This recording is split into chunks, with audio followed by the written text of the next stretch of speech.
Agar siz hali ham ChatGPT, Gemini yoki Grok sun'iy intellektlarni ishlatib yurgan bo'lsangiz, siz Cloud sun'iy intellekt haqida yoki umuman eshitmagansiz yoki uni ishlatishni bilmaysiz. Assalomu alaykum, men ismim Xondamer. Sun'iy intellekt sohasida 4 yil davomida ishlab kelaman va shu 4 yil davomida men faqat ChatGPT ni plus planida ishlatib kelganman.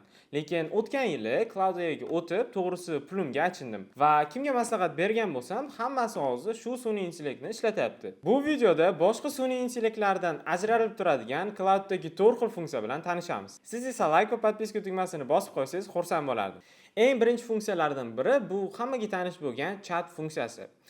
Siz o'ylashingiz mumkin, bu narsa hamma sun'iy intellektlarda ham bor-ku deb, lekin Cloud sun'iy intellektida chat qilsangiz u ko'proq aniq va odam gaplashadigan tonda gapiradi. Masalan, bu yerda ko'rishingiz mumkin, men bir xil prompt berdim, ya'ni chap tomonda Cloud, o'ng tomonda esa ChatGPT sun'iy intellekt turibdi va ikkalasiga ham bir xil prompt berdim.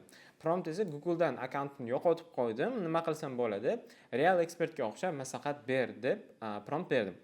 Va bu yerda Cloudning javobini ko'rishingiz mumkin. Bu ketma-ketlik tarzda qanaqa qilib o'shani recover qilib olsak bo'ladi. Ya'ni orqaga akkauntimiz qaytarib olsak bo'lishini bizga real ekspertga o'xshab javob beryapti. Lekin esa ChatGPT ko'rishingiz mumkin, mana bunaqa bullet pointlar bor, ya'ni mana bunaqa nuqtachalik gaplar bor, bizga umuman kerak bo'lmagan va bizga foydasi umuman tegmaydigan narsalarni berib juda ham uzun gaplar bergan, ya'ni aniq javob bermagan. Ya'ni Cloud sun'iy intellekti bilan gaplashayotganda chat qismiga o'zingizga mos bo'lgan stilni tanlab savol-javob qilsangiz bo'ladi. Masalan, bu yerdan biz plus tugmasini bossak, bu yerda ko'rishingiz mumkin use style degan tugmani. Va bu tugma orqali siz masalan bu yerda o'qishingiz mumkin learning degani bor.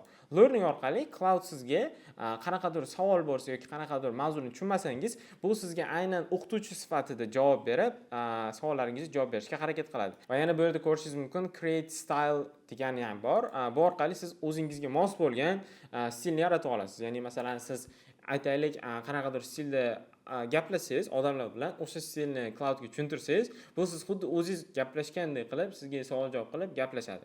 Bu ChatGPTdan menimcha ancha qulayroq. Ikkinchi funksiyamiz bu Cloud Chrome, ya'ni siz Chrome'ni Cloud orqali boshqarsangiz bo'ladi. Uning uchun siz mana shu 3 ta nuqtani bosasiz va расширение degan qismga o'tib, mana bu Preyти в internet magazin Chrome'ga o'tasiz.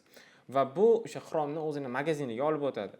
Bu yerdan siz Cloud deb yozsangiz, Cloud deb yozasiz, mana ko'rishingiz mumkin cloud.com. Shuni o'zingizga o'rnatib olasiz. Xo'p, buni yuklab olgandan so'ng bu sizdan o'ziga registratsiya qilishni so'raydi, ya'ni ro'yxatdan o'tishingizni so'raydi. Siz create account qilishingiz mumkin yoki agar sizda akkaunt bo'lsa, bemalol ro'yxatdan o'tib olasiz. Xo'p, aytaylik sizga bu qanaqasiga yordam berishi mumkin. Deylik, masalan, menda mana bunaqa Wordda tekstim bor va unda keling mana shu xatolarni to'g'rilamoqchiman. Men nima qilaman? Mana bu extensionga o'tib Cloudni yoqaman va Cloud yoqqandan keyin bu hozir meni yana login qilishimni so'rayapti va bunga login qilib olaman o'zimning akkauntim bilan. Authorize degan tugmani bosamiz va bu o'tib olishi kerak. Mana bizga o'tdi. Endi esa next ni bosib, mana shu yerdagi Chrome'dagi hozir mana shu tabimizni, ya'ni mana shu qismni har qanaqasiga o'zgartirsak bo'ladi. Deylik, masalan, to'liq tekstni o'qib chiqib, imloviy xatolarni to'g'rilash kerak. Bu yerdan approve plan qilamiz va mana bu yerda ko'rishingiz mumkin Google Docs correction deb yozib qo'ydi, ya'ni Google Docsni ishlashni boshladi. Xo'p, yana nima qilishingiz mumkin? Deylik, siz qanaqadir bitta sayt bor. Xuddi shu saytni siz narxlarini bilmoqchisiz, masalan, telefonlarning narxlarini bilmoqchisiz.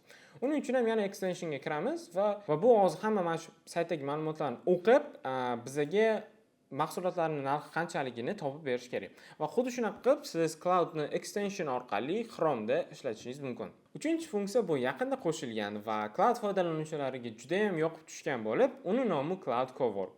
Siz uni ko'rish uchun mana bu yerga Cloudni o'zini saytidan yoki ilovasiga o'tib olib, bu yerdan mana bu Cowork degan tugmani bossangiz, bu sizni coworkingizga olib o'tadi. Xo'p, bu nima qila oladi? Bu orqali siz kompyuteringizdagi qanaqa fayllar bo'lsa, o'sha fayllarni o'qitib yoki o'zgartirib yoki siz uchun qanaqadir ishlarni qilish kerak bo'lsa, hammasini mana shu Cloudning Coworkni o'zi bajaradi.